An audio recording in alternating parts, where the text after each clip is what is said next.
আজি আমি এই ভিডিঅ'টোত কোম্পানী এটা কেছ ফ্ল' ষ্টেটমেণ্ট কেনেকৈ চোৱা হয় তাকে আলোচনা কৰিম। তাক আলোচনা কৰিবলৈ হ'লে আপুনি গুগলত গৈ tickerphinology.in বুলি টাইপ কৰিলে এটা ৱেবছাইট খোল খাব। যিটো ৱেবছাইটত আপুনি ক্লিক কৰিলেই যিকোনো কোম্পানীৰ এনালাইচিছ কৰিব পাৰিব, ফাণ্ডামেণ্টেল এনালাইচিছ, টেকনিকেল এনালাইচিছ আদি কৰিব পাৰিব। আপুনি প্ৰথমে ৱেবছাইটটো খুলি ল'ব, tickerphinology.in টাইপ কৰি গুগলত বা ক্ৰমত গৈ পেলাই আপোনালোকে ৱেবছাইটটো খুলি ল'ব। মই ইয়াত ৱেবছাইটটো খুলি ল'লোঁ, tickerphinology.in। এতিয়া ইয়াত আপুনি যিকোনো এটা ষ্টক আপুনি টাইপ কৰিব পাৰে, যিটো ষ্টক আপুনি কেছ ফ্ল' ষ্টেটমেণ্ট চাব বিচাৰে। মই ইয়াত ধৰি লওক এক্সাম্পল হিচাপে টাটা মটৰ্ছৰ কেছ ফ্ল' ষ্টেটমেণ্টটো আজি চাম। তো টাটা মটৰ্ছ টাইপ কৰিলোঁ। টাটা মটৰ্ছ টাইপ কৰি পেলাই তাত ক্লিক কৰি দিয়াৰ লগে লগে Tata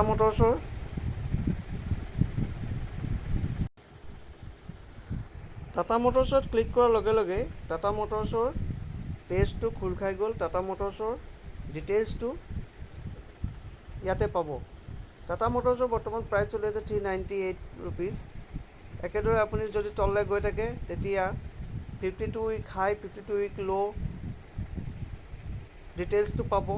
market cap, enterprise value, PB, PE, cash কিমান আছে, কোম্পানীৰ ডেপ্ট কিমান আছে, ROCE, ROE, প্ৰফিট গ্ৰ'থ, এইবোৰ সকলোবোৰ পাব।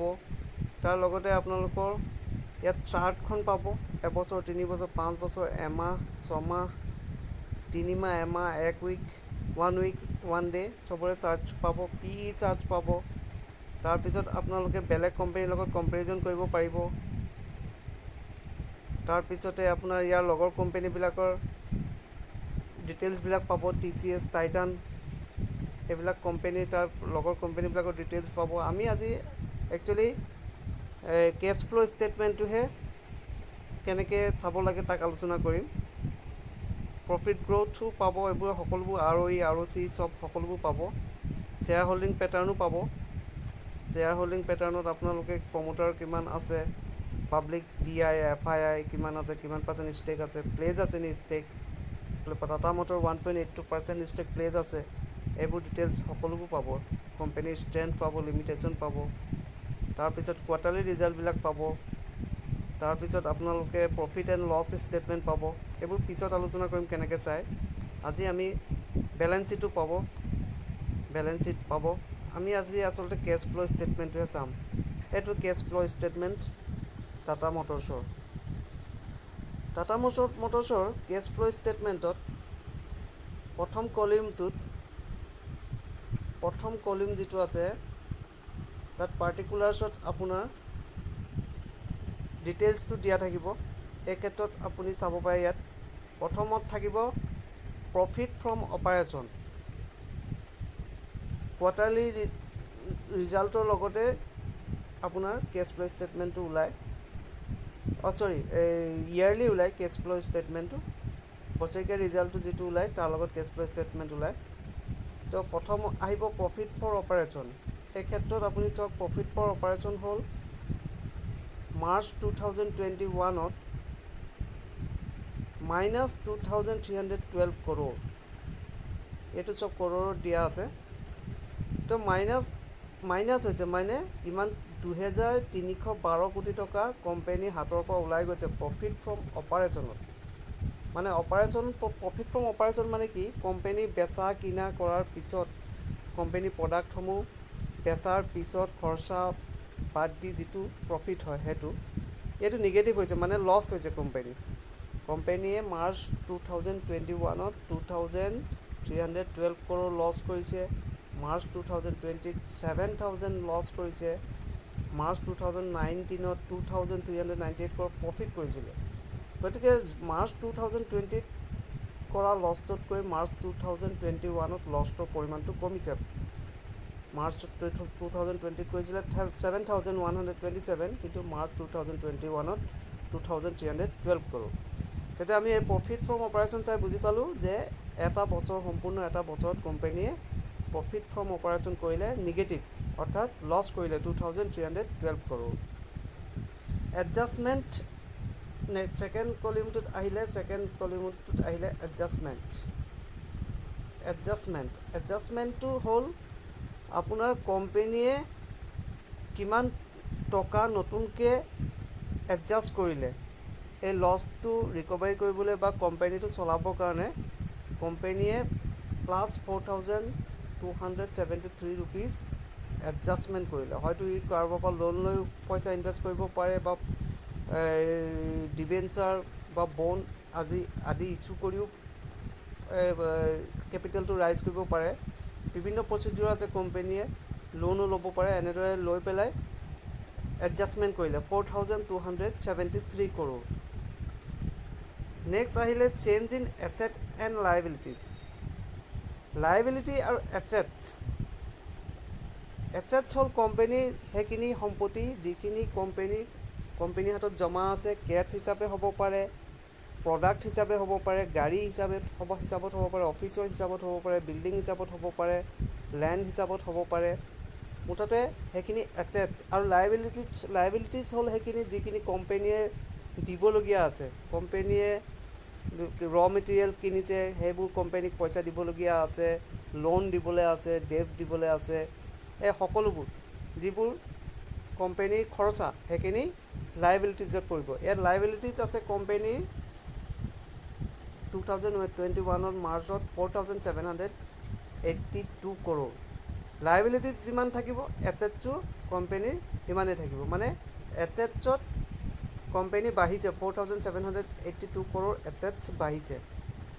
টেক্স পেইড কৰিছে -63.25 কৰোৰ। অপাৰেটিং কেছ ফ্ল', অপাৰেশ্যনৰ পৰা কেছ ফ্ল' হৈছে 6680 কৰোৰ। মানে কোম্পেনীয়ে বেচা কিনা কৰাৰ ফলত কোম্পেনীৰ হাতলৈ পইচা আহিছে 6680 কৰোৰ। ইনভেষ্টিং কেছ ফ্ল'ত আপোনাৰ কোম্পেনীয়ে যিখিনি ইনভেষ্ট কৰিছে, হয়তো নতুন কোনো প্লেণ্ট বনাইছে, নতুন কোনো ফেক্টৰী বনাব পাৰে, নতুন কোনো অফিচ বনাব পাৰে, নতুন কোনো প্ৰডাক্ট লঞ্চ কৰিব পাৰে, সেইখিনি ইনভেষ্টিঙত ৰিটাৰ্ণত যাব। গতিকে কোম্পেনীয়ে ইনভেষ্টিং কৰোঁতে খৰচা কৰিছে 2988 কৰোৰ। কোম্পেনীয়ে সিমানখিনি খৰচা কৰিছে।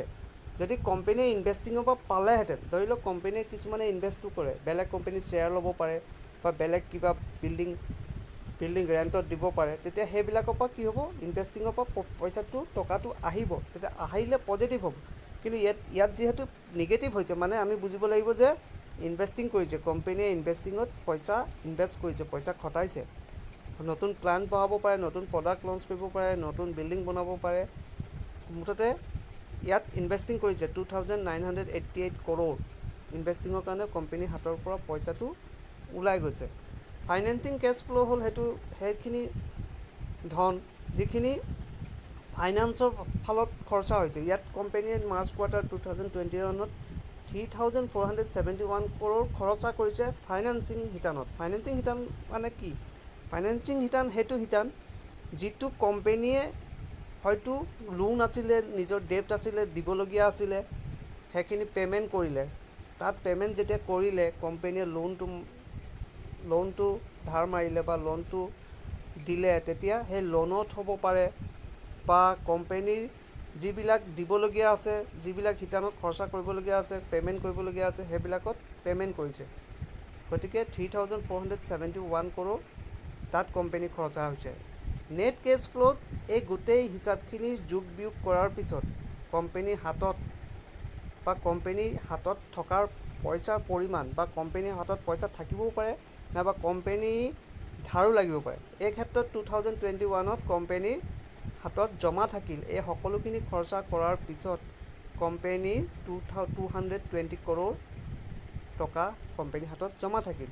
ইয়াত ফাইনেন্সিঙত ওলাই গৈছে 3000ৰ ওপৰত, ইনভেষ্টিঙতো ওলাই গৈছে 2000ৰ ওপৰত। কিন্তু অপাৰেটিঙৰ ফলত কোম্পেনী বেচা কিনাৰ ফলত কেছ হাতলৈ আহিছে 6680 কৰোৰ। টেক্স দিছে 63000। চেঞ্জ ইন এছেটটো প্লাছ নহয়, এইটো এটা হিচাপহে, এইটো হিচাপ প্লাছ মাইনাছ নহয়। এডজাষ্টমেণ্ট প্লাছ মাইনাছ নহয়। Profit from operation plus minus নহয়। এইটো জাষ্ট এটা হিচাপ কোম্পানীৰ ষ্টেটমেণ্টত দিয়ে। এইখিনি হিচাপ হয় আপোনাৰ অপাৰেটিং কেছ ফ্ল', ইনভেষ্টিং কেছ ফ্ল' আৰু ফাইনেন্সিং কেছ ফ্ল'।